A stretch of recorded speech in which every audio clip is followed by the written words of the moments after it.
Assalamualaikum warahmatullahi wabarakatuh. Jadi kami di sini akan membahas tentang eksistensi dasar peradilan untuk menghadapi permasalahan dalam kehidupan bermasyarakat untuk memenuhi tugas UTS Tafsir Hukum Peradilan. Saya sendiri Firdaus dari HKI 3C NIM 050301211101 dan teman saya sendiri Fadila Maulana Putri NIM 05021210184 kelas HKI 3C. Nah, di sini peradilan bisa dikaitkan dengan Al-Quran surat Al-Maidah ayat 42 yang berbunyi Bismillahirrahmanirrahim.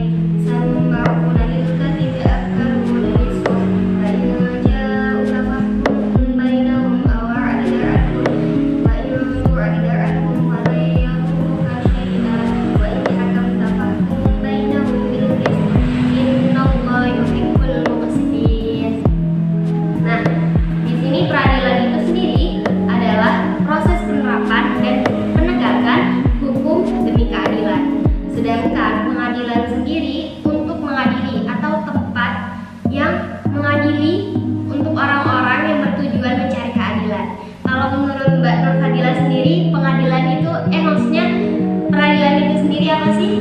Ya, jadi peradilan itu menurut saya sendiri itu cara menerapkan pengadilan, cara menerapkan keadilan itu kepada masyarakat. Nah, untuk pengadilan itu yaitu tempat untuk masyarakat mengadu atau tempat untuk mencari keadilan bagi masyarakat, ya seperti itu. Nah, kalau yang saya baca sendiri tadi, hubungan peradilan dalam Al-Quran telah dijelaskan prinsipnya. Ada berapa prinsip sih di dalam ayat tersebut? Nah, untuk prinsip dalam Al-Quran tentang keadilan yaitu ada 4. Yang pertama, berlaku adil. Berlaku adil ini maksudnya adalah mutlak. Jadi ketika seorang hakim tidak melakukan keadilan kepada mencari keadilan, masyarakat yang mencari keadilan, maka itu hukumnya haram, nah, atau berdosa. Yang kedua itu tidak pandang bulu, baik itu dari kerabat atau dari orang lain. Yang ketiga yaitu mengadili tanpa kebencian, yaitu tanpa ada dendam. Yang keempat, tidak mengikuti hawa nafsu atau emosional.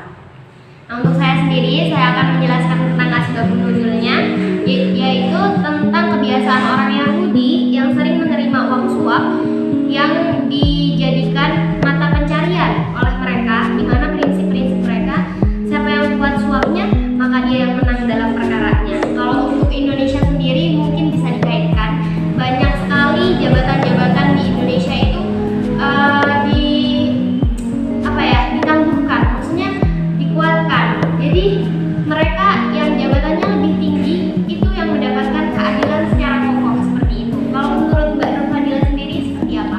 Ya, jadi di masyarakat Indonesia ini banyak sekali mencari keadilan yang contohnya seperti ini. Jadi para koruptor.